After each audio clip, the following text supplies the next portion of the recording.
Good morning and welcome to Essential Ingredients. I'm your host, Justine. With me today is Molly Carney, the founder of Dirt Lady Bread. Welcome, Molly. Thank you, Justine, for having me. So for those not familiar with Dirt Lady Bread, can you tell us a little bit about it? Sure, absolutely. Yeah, Dirt Lady Bread is a small bakery in Tucson, Arizona. We make all yeasted and sourdough, cold stone milled, hand mixed Polish bread. So it's just basically the freshest, most rustic, organic bread that we can. What Yeah. inspired you to bake bread? So I did a little bit of my background. I did my master's in some food systems work and got really into farming, started managing farms, and really my whole passion is just about food systems and how to connect people to really good food. And I stumbled upon this bakery in Kansas, 1900 Barker, and walked in. They were milling all of their flour fresh, like right on the table. And it was a catalyst turning point for me that, oh, flour is actually a fresh ingredient. It is a fresh crop. It's not this shelf stable, can last forever apocalypse food. So that really changed my whole perspective of baking and flour as a crop and got me into how to connect people and communities and our bodies through fresh stone ground bread. Wow, that's amazing. Super interesting. So now Dirt Lady Bread, where you're right now, where are you? Tucson, Arizona, and this is our small cottage kitchen. We're transitioning into a bigger kitchen soon. Very exciting, but right now it's just our little operation. So how long ago did you start out? The company started in May of last year, and we started selling at the farmers market in June and have grown, so we're very fresh. Right. And so that's not a very long time. How many farmers markets are you now in? We're now in 2 farmers markets, and we have some cafes, wholesale orders, and we do special events. But we're keeping it, yeah, nice and easy right now. So we do about 100 or so loaves every weekend, Hmm. like 50 rolls, 100 cookies, 25 baguettes. So So you're working all weekend on this. And during the week, what are you doing? I'm a baker full time. Yeah, so my partner and I have structured our lives around this bakery, so we have a really beautiful balance of baking and playing, enjoying the Awesome. desert. Hmm. So I know that you mentioned you have a partner. Tell me about your partner and how that came to be. Yeah, so his name is Justin. He's a partner in our business and my life. He was a wildland firefighter, and that's sort of the beginning of being able to open our own business and start our own bakery. The work that he did fighting fires in California funded the beginning of like my dream and my passion. So we work really well together, and he's extremely supportive. And so when he's working on this, it's seasonal because I happen to know somebody else, I think, that also fights wildfire as I'm putting the pieces of the puzzle together here. And for Yeah, those, right? So it's a seasonal kind of role. And then he's got time when he's not out fighting fires to do the baking and the business with you. Is that correct? that's correct. Yeah. So So their what's it like? season, Oh, sorry, go on. oh, just maybe it's the answer to your question. Their season is November through, well, the other way around, like May through November. And so they're gone for like 6 months out of the year when they're fighting fire. And he was stationed in Truckee, California, and I'm in Tucson, so it's quite the commute between the two. So what's it like having a partner in life and a partner in your business that's away 6 months, and let's start with doing business with somebody that's away for 6 months. How do you balance that?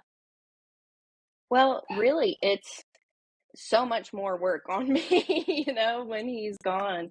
So I'm I have to scale down. This past season when he was gone, I wasn't able to bake as much, and the schedule was I wasn't able to do back-to-back markets because I didn't have anyone who could work a market while I was baking. Like right now he's working a market and I'm able to be here. So our scale was much smaller and it was a lot more stress. Having somebody in your life who is supportive and loving and also knows how to get down to business is about the best thing ever. So when he's here, it is, yeah, it's Perfect company. exponentially better. So now when he's away, because it's not away for just a short time, you know, has there been any conversation about bringing on other people? Or are you still too small to bring somebody else on to be able to assist you to continue that growth? We're right now grooving the two of us. I don't think that he's going to go back for another season in fire, which is going to allow us to expand and continue to grow.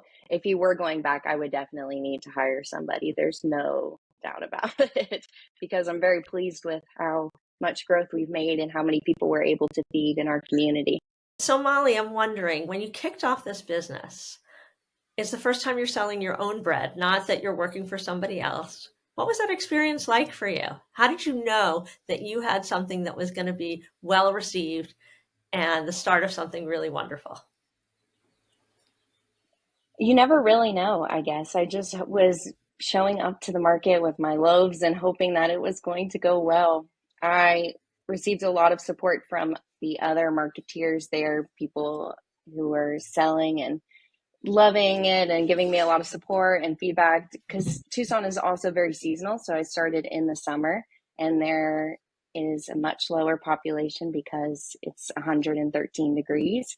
And the first farmers market that I worked was Oro Valley Farmers Market at Steam Pump Ranch. So it's just this big dirt lot in the foothills of the Catalina Mountains. So it's very, very hot. But yeah, I just kept showing up with my bread and increased production more and more every time, taking the feedback from people and seeing what I could do to make something special. There are incredible bakers here in Tucson, but there are more people than there are bakers. So it's not necessarily like the market is saturated. There's plenty of room for a new baker to come into town. And valuing organic and cold stone the way that we do, we only use filtered water and organic flour. So it's just very clean bread. And a lot of people prefer that highest level of quality. So you just mentioned that you had really positive feedback when you started to sell your bread. Are there any anecdotes that you can share from those folks early on that were really inspirational, that created or gave you the strength to continue to go on knowing that this was something that people liked and wanted? Yeah, that's sweet to think back on it. So the first thing, right, is that it's delicious, and I can speak very confidently on that, and people love it and they share that. But the things that really matter to me, some of our customers are diabetic, and so I had this one guy who was tracking the his blood sugar and the glycemic index and the spikes when he would eat our bread compared to other ones. And he would share with me that he had no like glycemic spikes at all when he was eating our bread, and could track the way that it helped stabilize his blood sugar throughout the morning in balance with his proteins. And so for me, hearing that and the way that it reacted into somebody's body was very encouraging that I'm on the right path and doing something that is good for our guts as well as tasting good. So what in particular do you think contributed to that for him? So this is I have it all written out. I call it my gluten manifesto. When we're eating gluten, there's so much that can be highly inflammatory in our bodies and can cause massive spikes.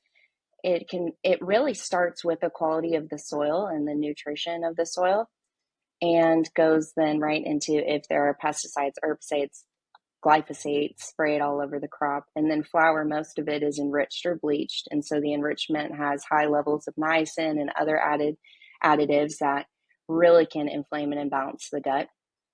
And then when it comes to baking with the cold stone milling, so we're retaining the highest level of nutrition from the wheat germ, and then we're long fermenting all of our baked goods. That's going to go ahead and start doing that pre-digestion. So that's why sourdough and fermented foods are so important, because it eats the sugar before it comes into your body. And so go ahead, the the yeast, the wild yeast, is doing the work that otherwise your gut would have to do. So it's very easy to digest, and it's more stable and right through the metabolic process. That's amazing. I mean, I'm gluten intolerant, so I'd love to try it myself. I've had different experiences eating sourdough and even eating gluten out of the country because they say there's actually less gluten in it when you're buying your pastries or whatever in France or wherever.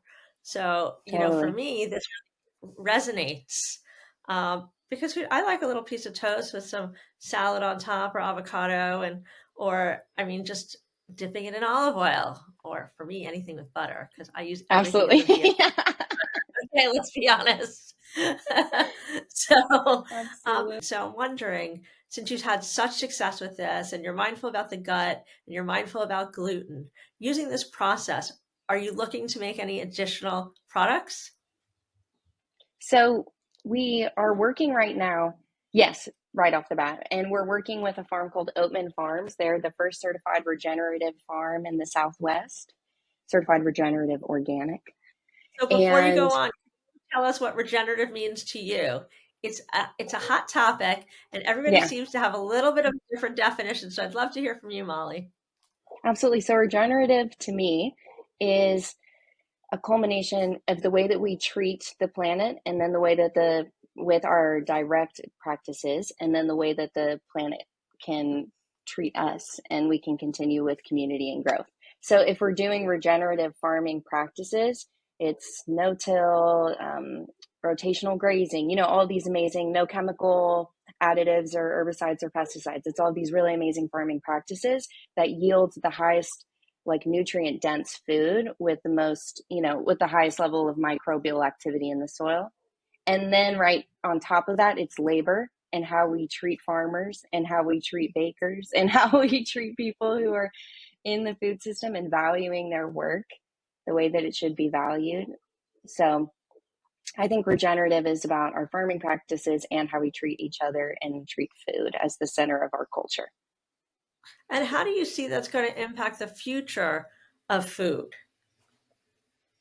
Hopefully, we can get to a place where we're treating farming with the respect and value that it should be. I think our farmers are a keystone species, culturally speaking, right? They're the most important to us to continue to go on.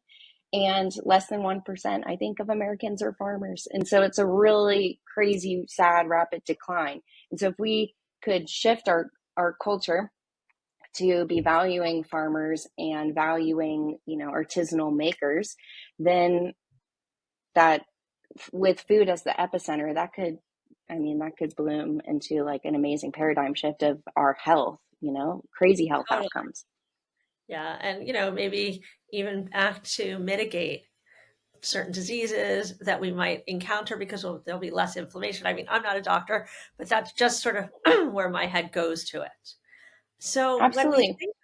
when we think about this and we think about, not everybody is so knowledgeable or in tune with the impacts of their how their food is grown and when it's created to how it makes them feel, right? So, Right. what do you think the most important thing you could share about what you create is to your clients so they could make a healthier, more informed choice and choose yours? I think intuitive eating is incredibly important. And as you were speaking to, paying attention to how it goes down and how it feels, you don't need to have a scientific study to back up what you're feeling in your body. You can tap in, tune in, and get in touch with your true knowing. And so when you're eating whole, organic, raw foods and artisanal foods that are made with a lot of love and slow foods, you can tap into your body and see how it feels, how you feel. You don't need anything else to do that. No, I Right? agree. So, what are you most hopeful for as you're building this bread empire, healthy bread empire? Totally. I think continuing, of course, first to feed our community and to give people organic, clean options. And the second would be education. I think that for me, what scaling up would look like is getting more people baking this way. So yes, I could bust out, 400 loaves a day, but I would rather each neighborhood had somebody who is committed to and loved baking organic fermented bread. So, do So you that's see a my hope. role like that for you to be the impetus for that, to be the person that goes out to inspire? I'm a piece of the puzzle for sure. There are fantastic bakers in Tucson. barrio bread, is sort of our grandfather of of bread here in Tucson, and he's doing an incredible job encouraging the use of local grains and heritage grains. So continuing on with what people have done before me, Tucson is a really special place, and people have been, I think, farming here for 4,000 years. It goes back as far, right under, a mountain. So there's a ton of commitment. So what role does research play in this for you in terms of trying to build out a better for you bread that's good for your gut, makes you feel better, and has good ingredients? Do you rely on research? Do you conduct your own research? Both. So I read a lot about what's coming, how they're amazing, amazing studies. I think that I'm going to mess it up, but the Sourdough Institute in London, they're doing studies on how sourdough and fermented breads help balance women's hormones through, their menstrual cycle, which is incredible. And I love learning about that and about all the ways that we can use fermented foods to improve our health and create better outcomes. But also baking is just a big experiment. It's a ton of research. It's like if I'm baking and there's a random cloudy day or rainy day here, the humidity coming into the kitchen is going to completely change my bread. And so every day it's like, I think I know what I'm doing, but I also don't know anything at all. Is how it feels. I think we all have a little bit of that. Maybe we call that Yeah. imposter syndrome. We're not Yeah. quite sure, but really we're doing it very well. We just are unsure a little bit. We lack a little confidence sometimes because we're like, is this really happening? How do we do this? Why is this working? All those things, right? Absolutely. So I think that's the lesson of baking bread, that you think you're in control and you're not. You're just a guide in the process, and you're on the bread's timeline. It's very humbling. And so I think so too. And I love the idea because I think that health plays a really big role. And there's a lot of people that can't eat bread, and understanding the fermentation process and the way that you're doing cold stone, etc., really is going to open up doors for people that might not otherwise have been able to eat it. Absolutely. Absolutely. And so many people are telling, this is my anecdotal research, that folks at the farmers market come and say that their doctor has told them to stop eating gluten altogether.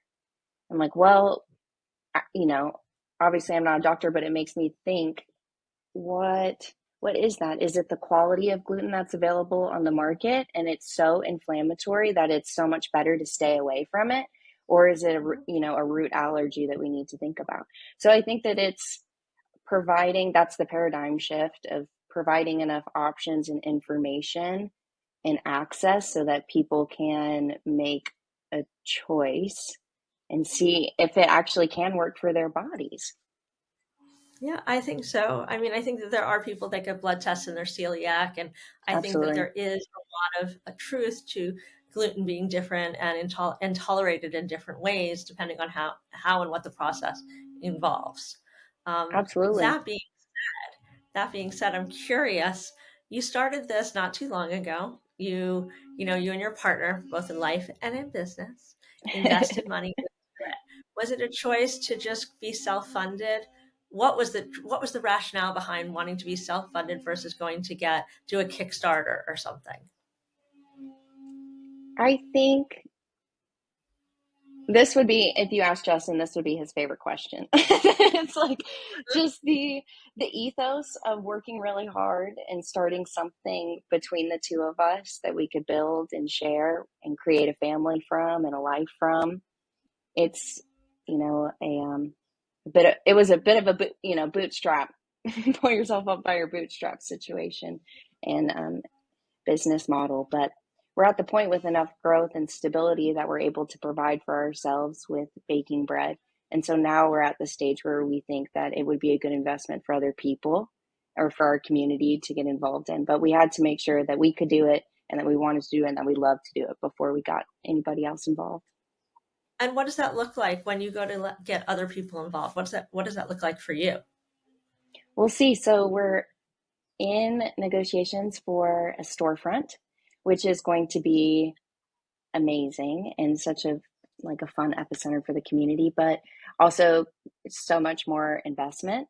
And so we're putting our feelers out there to see who is in line with our vision and how can we move forward in a collaborative way. That's awesome. So, what would be your perfect partnership to create your bread going forward? There's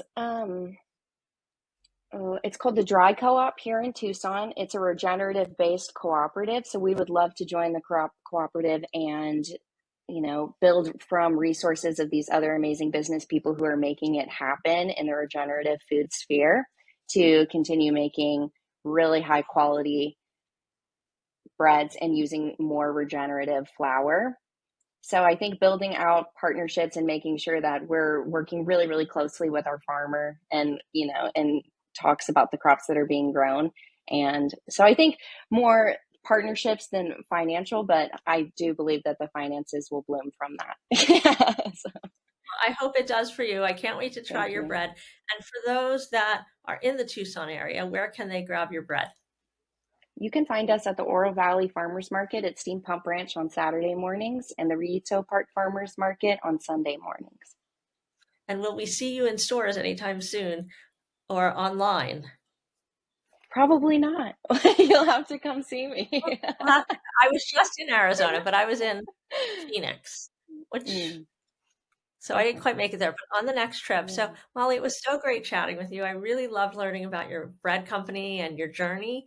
And we'll make sure to include those places in our show notes. And we'd love to continue to follow your story along. And any information that you can share on the process, we'd love to include as a follow up for our newsletter, et cetera, so we can just share the information with people, like you said, and provide education. Amazing. I love that. I love that so much. Thank you for having me and for this conversation. I appreciate what you're doing for the food system. Thank you, Molly. Mhm.